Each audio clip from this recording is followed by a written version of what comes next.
Effectivement, je pense quand même que Marseille, ça reste, l'idée elle est là, ça ne peut pas le desservir, ça reste quand même un gros club français, ils vont jouer la Ligue des Champions, il aura sa place, ça va être un élément clé de cet OM s'il signe, donc il aura la possibilité certainement de pouvoir intégrer l'équipe de France s'il est bon, évidemment. Un petit commentaire sur une recherche que j'ai faite, enfin, je l'ai imaginé, c'est Maxime Lectevout et Émile Gillet qui se sont mis à la planche pour moi. Je me suis dit, jouer à l'OM et intégrer l'équipe de France. Voilà. Est-ce que l'OM a la carte pour jouer en bleu? Les derniers joueurs qui ont signé à l'OM et qui ont rallié les Bleus, il y a eu Verretou, il y a eu Matteo Guendouzi, il y a eu Boubacar Kamara. Oui, mais eux, c'est donc moi la question, c'est pas potentiel, c'est pas Rabiot aussi, Rabiot y était déjà. Oui, mais c'est pas mal déjà. Aussi, quoi, il y serait non, mais c'est surtout moi l'argument de dire, en gros, il a eu des bisbilles avec Deschamps. Enfin, s'il y a bien un sélectionneur qui ne fait pas ombrage de ce qui a pu se passer par le passé, c'est Didier Deschamps. D'ailleurs, je me suis refait la phrase de Deschamps quand Rabiot a refusé d'être réserviste. Donc, il fait une charge monumentale, mais quand même, déjà à l'époque, il dit vous le savez très bien, s'il y a bien quelqu'un qui ne fait pas une croix définitive sur un joueur, c'est moi. Donc, je pense qu'il y a eu les embrouilles qu'il y a eu, ça n'a pas empêché Pavard de revenir. Je ne pense pas que ce soit ça qui l'empêche de revenir. 1 euro à 0 minutes, ça vous dit rien, vous? 1 euro à 0 minutes, ça dit mais la question, c'est pas est-ce qu'il sera titulaire à l'Euro, c'est à la Coupe du Monde. C'est est-ce qu'il va être convoqué à la Coupe du Monde. Non, mais c'est-à-dire que c'est un joueur qui ne compte pas. 1 euro à 0 minutes, c'est un joueur qui ne compte pas. C'est un genre de groupe, quoi, de complément, tu vois. Parce que là, tous les mecs convoqués cet après-midi, ils jouent tout le temps en équipe de France. Non, mais Pavard a d'autres. Non, parce que Deschamps, il y a l'histoire de dynamique, c'est-à-dire qu'il faut que le joueur ne soit pas déclassé, sinon il est en déclassement. Les arguments, c'est-à-dire dire par exemple que c'est pas un joueur sur lequel il compte. Oui, ça c'est un fait. Ça, on peut tous être d'accord. Aujourd'hui, Pavard, c'est devenu le joueur qui est mis de côté. En revanche, est-ce que le fait d'être à Marseille, ça ne peut pas être justement le point à un moment qui qui peut lui permettre de rebondir plutôt qu'à l'Inter. Mais à l'Inter, il ne jouera pas. Est-ce qu'il aurait joué à l'Inter? L'année dernière, il jouait. Je veux dire, non, mais ce que je veux dire, c'est qu'il a très peu de titularisation. Il en a 8 en Serie A. Là, contre le Torino, sur le 5-0, il est axe gauche. Si il reste à l'Inter et qu'il reste dans ce schéma-là, je ne sais pas si ça va être important et intéressant. Quand il est revenu de blessure, il était très important. Il marque un but fondamental. Ça a été l'Inter, c'est là, Marseille, c'est là, et vous me dites qu'il peut se recaler. Je ne sais pas si vous regardez l'équipe du soir pendant les vacances, mais Loïc Tanzi a fait preuve d'une pédagogie sur ce dossier Pavard extrêmement intéressante. En fait, si Pavard, on va dire, a un peu poussé vers la sortie, la raison n'est pas toujours sportive. C'est économique. Elle est économique. L'Inter aimerait un peu dégraisser et Pavard a un gros salaire. Il y a aussi ça qui joue. Puisque je reviens sur Pavard à l'équipe de France, mais il est toujours convoqué, tout ça. L'an dernier, sur 10 matchs possibles, 8 minutes pour Pavard. Bon.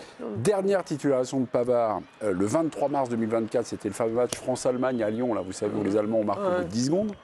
Et puis, moi, j'ai l'impression que Pavard, 55 sélections au total. Après l'Euro 2021, il en fait beaucoup moins.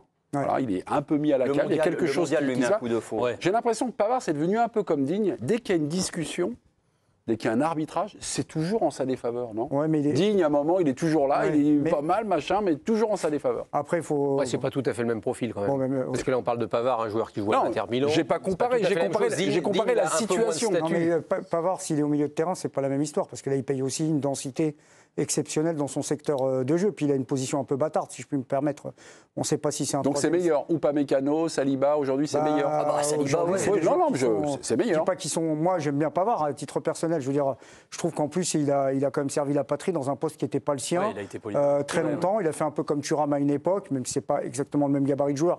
Et ça, je peux très bien l'entendre.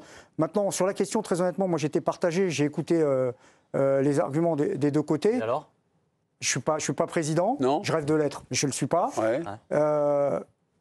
Grégory Schneider ne m'a absolument pas intéressé. Tu vois, finalement on arrive au niveau. Pourquoi? Alors j'ai sorti le chéquier aussi pour cette première émission. C'est pour le trait. Excusez-moi, je suis premier degré. Non, mais je sais bien. Non, mais en fait, l'OM, honnêtement, en termes d'image, ça ne peut pas lui faire de mal. C'est gagnant-gagnant. S'il vient à l'OM, de toute façon, ils sont en Ligue des Champions. Didier Deschamps, ce qu'il regarde, c'est aussi la Ligue des Champions. S'il est bon avec l'OM, tout le monde va dire c'est fantastique, il tire l'OM vers le haut. Voilà, donc ça, en termes d'image, ça va être bon pour lui. J'ai une question par rapport à ça. Comme Rabiot, quand il est arrivé. C'est-à-dire que s'il doit choisir un club en France, c'est celui-là, en fait, pour moi. Parce que le Paris Saint-Germain, de toute façon, il va être un parmi les autres. Mais là, en plus, il peut arriver avec un rôle, c'est-à-dire de leader positif. C'est-à-dire que la manière dont on va l'enregistrer va changer. Jusqu'à présent, c'est un joueur de circuit de grands clubs. Bayern, Inter. C'est un joueur d'expérience, il a fait le Bayern, il a fait l'Inter, tout ça.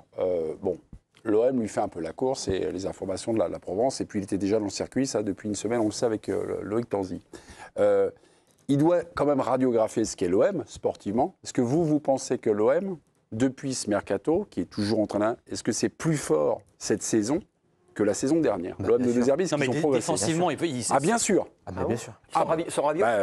Non, mais je pense que moi, l'OM, là, je pense qu'on est vraiment, on en fait un pataquès sur ce qui se passe en ce moment à l'Olympique de Marseille. Il y a de quoi quand même aussi, quoi. Des blessures, Après, des ça se passe bien blessures chez et les un féminines, mercato. donc ça va, tu vois. Non, mais des blessures et une fin de mercato à gérer avec 4 ou potentiellement 5 arrivées. On en parlera tout à l'heure de Ceballos. C'est finito. Mais là, moi, aujourd'hui, je suis incapable de dire que l'OM est moins fort que l'année dernière.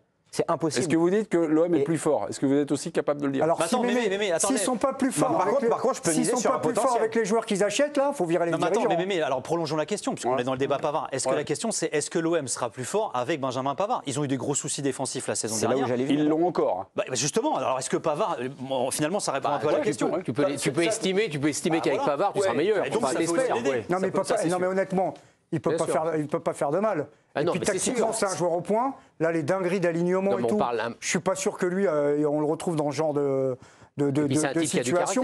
Aujourd'hui, s'il signe à Marseille, c'est une valeur ajoutée. Il arrive d'un club qui est finaliste de la Ligue des Champions. Le gars, il était au Bayern il n'y a pas si longtemps et il jouait. Et aujourd'hui, l'OM ne peut pas cracher sur un profil comme Benjamin Pavard. Alors, on va voir le dossier Andoniez, où est-ce qu'il va aller. Et puis, potentiellement, il a une carte à jouer. On a parlé tout à l'heure, Saliba ou Upamecano, pour moi, défense centrale. Il n'a pas d'espoir d'y aller. À droite, il a une carte à jouer en tant que doublure de Koundé. S'il signe à l'Olympique de Marseille. Aux dernières nouvelles, il ne voulait pas. Les problèmes défensifs. Il a quand même. Mais s'il veut jouer la Coupe du Monde, il va peut-être falloir aussi qu'il mette un peu d'eau dans son vin. Oui, mais c'était celui qui était sûr de ça. Mais oui, mais c'est tout le problème avec lui, les gars. C'est-à-dire que non, mais il a mitraillé. C'est quand même un élément. Voilà, c'est dire. Mais attends, c'est pas Diego Maradona à décider si on le met excentré gauche. Je vous dis, je veux dire, c'est avec tout le respect qu'on a. Moi, cette version-là, alors peut-être, je fais confiance à tes infos. J'ai quand même du mal à croire aujourd'hui que Pavard arrive comme ça et fait à Didier Deschamps. Ouais, tu vois, Didier, c'est par où la plage? C'est là où rien, mon pote. Moi, j'y crois pas. Après, chacun son délire. Attendez, c'est très exactement ce qu'il lui a dit. Il l'a dit publiquement. Deschamps l'a dit en conférence de presse. Mais là, maintes fois, on sait que. Il a dit maintes et maintes fois. Et du coup, il a fait exister Koundé. Effectivement, il l'a dit exactement. Greg Schneider a raison, mais il ne l'a pas dit comme ça. Il n'a pas dit écoute-moi, Didier. Est-ce qu'il est encore en position de venir dire ça? Ou alors, dans ces cas-là. Il faut l'expliquer. C'est à lui. Ou alors, dans ces cas-là, tu dis je prends ma retraite internationale, quoi. Non, mais tu n'as pas besoin de dire que tu la prends. Hein. Si on te sélectionne, tu es tranquille. Hein. Donc c'est bon. Mais enfin, un Pavard quand même en forme, c'est un Pavard qui peut être en équipe de France. En tout cas, il n'est pas loin d'y être. C'est pas le plan A de l'Olympique de Marseille aujourd'hui. C'est pas le plan A de l'Olympique de Marseille aujourd'hui. Si ça pouvait l'être, sur Van Dijk, non? Ordonnaise de Bruges, mais la piste pour l'instant patine un petit peu. Si Pavard, ça ne devient pas un plan A à Marseille, c'est que là, ils sont vraiment beaucoup plus forts. Sur Saliba, il paraît. Nabil, Hervé, silence. Regardez. Regardez le tir regardez, hop, 62%. Et ben voilà, c'est que le début. Et c'est que le début. Oh là là, attention, mais il a déjà. Qu'est-ce que tu lui as dit? Ne l'encouragez pas, je sens que le gars a la confiance. Je sens qu'il est déjà. Mais c'est la première place dans le bus. Moi, tu me parles pas de. Et sois pas si fier que ça, parce que c'est la première fois que je le vois à 38. D'habitude, la 22, 20, 18, parfois 29.